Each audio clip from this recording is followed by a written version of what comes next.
Thank you, Madam President. I'm going to tie together the judicial nominees and the administrative nominees. Now, you heard from my colleague, Senator Klobuchar from Minnesota, talk about how President Bush had, at this point, about 100 nominees confirmed and like 18 for judges for President Obama. And the judges that have been reported out of committee are waiting twice as long, more than twice as long as during the Bush administration.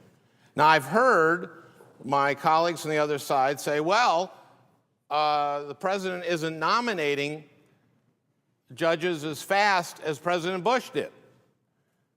Well, first of all, you'd think if that were the case, they'd have to wait less time because there's fewer of them.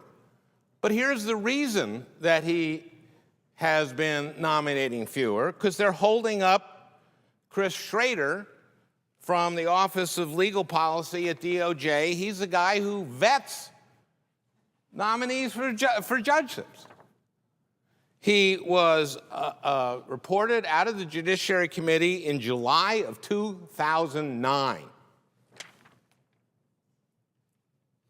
And we couldn't get him a vote on the floor. Then he was carried over. He wasn't carried over. The Republicans objected to that, so now he's been renominated again, earlier this year, reported out again, and we can't get a vote on him.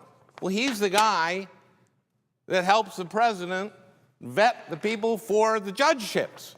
So I don't want to hear complaints, really, from my friends on the other side about the pace of the judgeships being nominated when they're holding up the guy who helps the president vet the judgeships. Now, this is a perversion of the filibuster.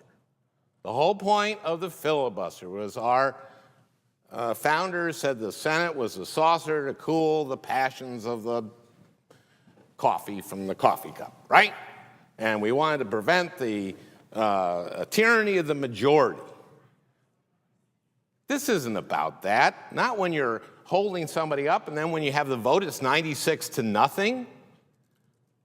That has nothing to do with what the purpose of the filibuster is. You know what this is? This is running out the clock. This is used to stop business before the Senate. And the American people ought to be incensed about this.